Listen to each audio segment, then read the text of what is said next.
Well, we have gone through some gut-wrenching times. 16 months of COVID-19 since it slammed into our state, first among the states in the United States, and New York City in particular became the hot spot.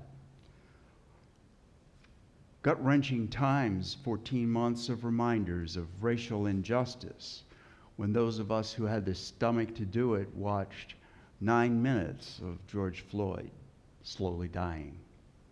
6 years of political polarization that we thought was off the charts and that our country would never be prone to.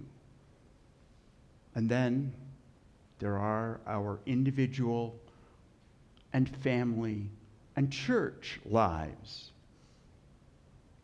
It hit me in October of last year when I was diagnosed with prostate cancer and had to wait until February of 18 of this year to have surgery. And meanwhile, wondering about all of that and the gut-wrenching reality of, this is not about somebody else. This is you, Konrad. This is your life and potentially your death. When I had my checkup with the surgeon, he told me that instead of 10% chance of recurrence of cancer because of some of the cells that were found in the biopsy, I had a 30% chance. And I'm going, oh God, this is serious. And Susan had to tap me on the shoulder and say, Konrad, that means 70% chance that you won't get cancer again. As you can tell, I tend to lean toward the pessimistic side of life. And thank God for people who can be a little optimistic about it. Anyway, gut-wrenching times, you can fill in your own experiences, your own vicarious experiences, perhaps your own personal experiences, what you see from a distance and what you observe on your own. I'm guessing that each of us is here in church together talking about God, power greater than we are, who cares for us, because we have some inkling that that's true. At least some of the time we have that sense that God is there for us. And that's expressed in Psalm 23, as Cheryl so beautifully illustrated it for us, as Gail read it for us, and as the hymn so eloquently, musically expressed it also. Psalm 23 helps me feel better, and sometimes even better than well, but it's usually when I'm already feeling all right, or at least not too bad. But when I get gut punched by a diagnosis like I had in October, then it's not so easy to feel better reading Psalm 23. Then I'm thinking, yeah, well, maybe not. And then I think of Jesus as the Good Shepherd. And you know, we have that, or at least in my memory, of that cradle song about gentle Jesus, meek and mild, who became a little child. You know, the Christmas baby, all cute and stuff, and that gives you all those warm, glowy feelings. And then I'm thinking, well, what about when I have cancer? What about when I'm watching 9 minutes of George Floyd dying slowly? Or what about when I see that now over 600,000 Americans have died because of COVID? So what about Jesus? And that's why I chose the gospel reading. And there was one word that happens to be in Greek that stood out to me. It's really tamed down in most of the English translations. It's the word that we translate as, he had compassion on them. Okay, the Gospel of Mark. Now, Mark, if you've picked up from anything that Greg has been saying, does a lot of, okay, here's the story, and meanwhile, back at the ranch, this is going on. Well, this particular set of readings, and they're skipping a lot of verses here, starts with the context of it is Jesus is rejected in Nazareth, where he grew up. And it kind of gets to him a little bit, but he keeps teaching in the towns around. And then it picks up with Jesus called the 12 to him and sent them out in pairs. Jesus gave them authority and power to deal with the evil opposition. He sent them off with these instructions. Don't think you need a lot of extra equipment for this. You are the equipment. No special needs for funds. Keep it simple. And no luxury inns. Get a modest place and be content there until you leave the place. If you're not welcomed, not listened to, quietly withdraw. Don't make a scene. Shrug your shoulders, be on your way. Then they were on the road. They preached with joyful urgency that life can be radically different. Right and left, they sent the demons packing. They brought wellness to the sick and anointing to their bodies, healing their spirits. By the way, this reading is from the Message translation, which is sort of a paraphrase, which kind of brings things into today's language a little bit more clearly. So then there's a meanwhile back at the ranch moment where Mark tells the story of how John the Baptizer had his head chopped off. That's kind of a racy story, and we'll skip over that. Well, then after their job was done, they rendezvoused back with Jesus and reported on all that they had done and taught. Jesus said, "Come off by yourselves. Let's take a break and get a little rest." For there was constant coming and going. They didn't even have time to eat. So they got in the boat and went off to a remote place by themselves. Someone saw them going, and the word got around. From the surrounding towns, people went out on foot, running, and got there ahead of them. When Jesus arrived, he saw this huge crowd. And this is the place I want you to pay attention. This is where Jesus comes into our reality today. At the sight of them, that is, this huge crowd gathered, his heart broke. Like sheep with no shepherd, they were. He went right to work, teaching them. At the sight of them, his heart broke.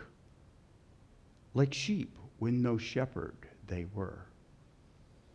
Like sheep with no shepherd, sometimes we were, too. The paired reading from the prophecy of Jeremiah, where God says to the leaders of Israel, who are understood as shepherds of the nation, that you are false shepherds. You're leading my people astray, and I'm going to kick you out, and I'm going to take over. And that's what Jesus came to fulfill. We got a lot of conflicting information throughout the COVID pandemic. And in some ways we still are. Nick and I were talking before church about the WHO, World Health Organization, is saying, keep wearing your mask. And the Centers for Disease Control is saying, no, if you're fully vaccinated, you're okay, you're fine. And that's what we're all going with right now. Not me when I go to Wegmans, by the way. There's the Delta variant and all that stuff that's going on, and that can be a little stomach turning and twisting. So back to our personal family realities and our pandemic societal realities, our politics, the pandemic, and the justice issues. I need to know that this one who is identified And we really don't know how to pronounce it. Thank you, Gail, for using the consensus. Um, by the way, this goes to that commandment, the 10 Commandments. You shall not take the name of the Lord your God in vain. The name of God was printed, but never spoken. Another name, actually a title, the Lord, or Adonai, was substituted for it. I don't want to get in the weeds about that, but we can talk about that at another time. But it's a matter of, we actually don't know for sure how those 4 letters were pronounced, because nobody was allowed to say them out loud. We just know that's how it was. Briefly, in our politics, things are more polarized than ever. It's like, could it get any worse? Well, yeah, just stay tuned. And both extremes are pointing to each other and saying, an existential threat to our democracy. We can't let this stand. We've got to stop the train. What do you do about that? Especially if you have a neighbor who has a different point of view. Well, I don't really want to get into that part of politics, but by the way, to just tip my hand a little bit, I don't think religion and politics are airtight containers, okay?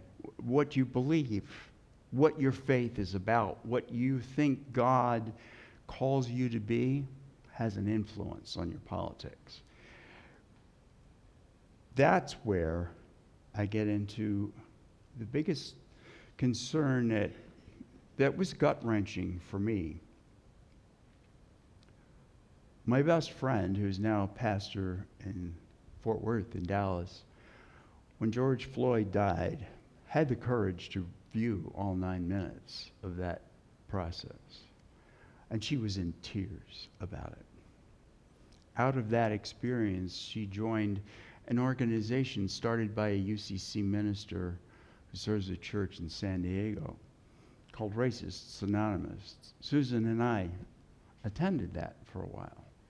And boy, that's a tough one. It's a little bit gut-wrenching for me to say, hi, I'm Konrad. I'm a racist. To come to terms with that. As we think about the pandemic and the COVID, and we're all so glad to be back together again, we don't really miss what we are looking at in the rearview mirror of attending all of worship through Facebook live stream and coming to coffee hours on Zoom. Well, there are parts of it that I miss. I miss those times when the Zoom coffee hours allowed us to engage with some of the themes that stood out in the sermons that Pastor Greg and Pastor Valerie offered. I remember one where a participant in the coffee hour talked about having the courage to pick up a book on white fragility or racism and that sort of thing, and it sparked a conversation. And it made me mindful of what I've been pursuing.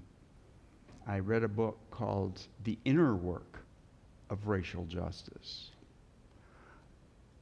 We, as a pretty predominantly white congregation who are progressive, want to think of ourselves as pretty open-minded, and as our current president once said when he was on the campaign trail, there's not a racist bone in my body.